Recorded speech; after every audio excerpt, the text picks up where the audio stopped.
Hey, what's good? It's the champ, man. Want to jump right into the recap of the big fight we had last night, man.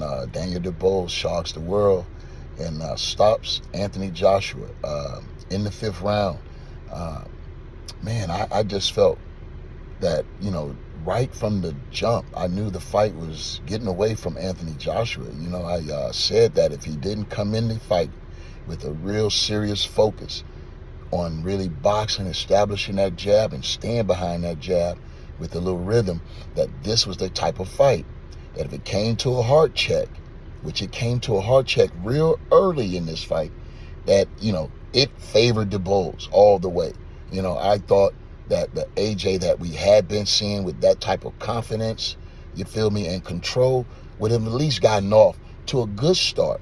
But it was the worst start he could have had. It looks like he was cold, and mentally it didn't look like he was there for a real tough fight.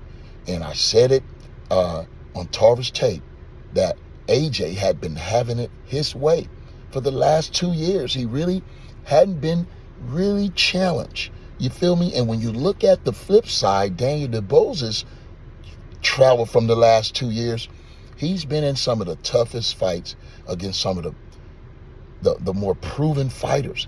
You feel me? Undefeated, all of them. He met Usyk, came inches away from winning that fight. He went on to fight Big Baby Miller, who was undefeated as well. He stopped Big Baby Miller. Then he fought Herkovich, who was undefeated as well. And he comes right into the AJ fight. And man, say what you will, Daniel Dubois imposed his will from the start. And he didn't let AJ get back in the fight. Even though AJ landed, I think, the best punch was that uppercut.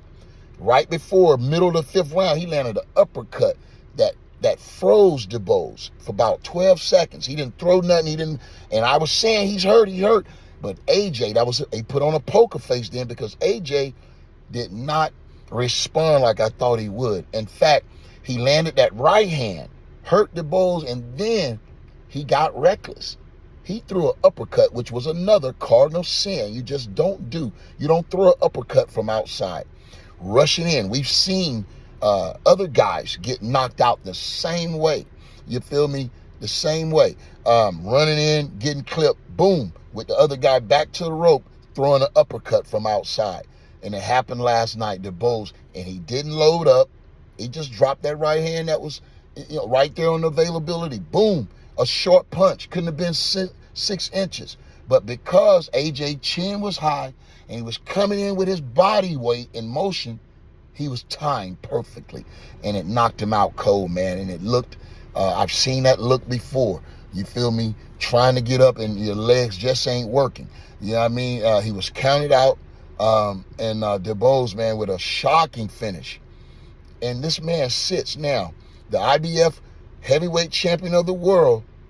And I don't know too many people who have knockouts over Olympic gold medalists.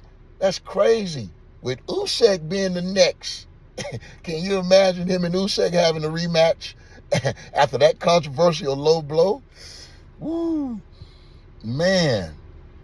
Hey, that gives us something to think about. So now that really changes the outlook on Tyson Fury and Usyk, Alexander Usyk. Wow.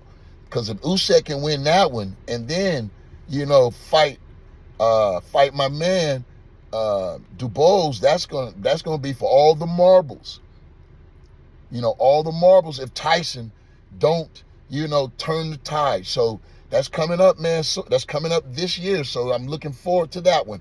And my next breakdown gonna be the one I've been looking for, Arthur Beterbiev and Bivol. Man, I can't wait on that one, man. They've been making us wait a long time, but it's less than a month away.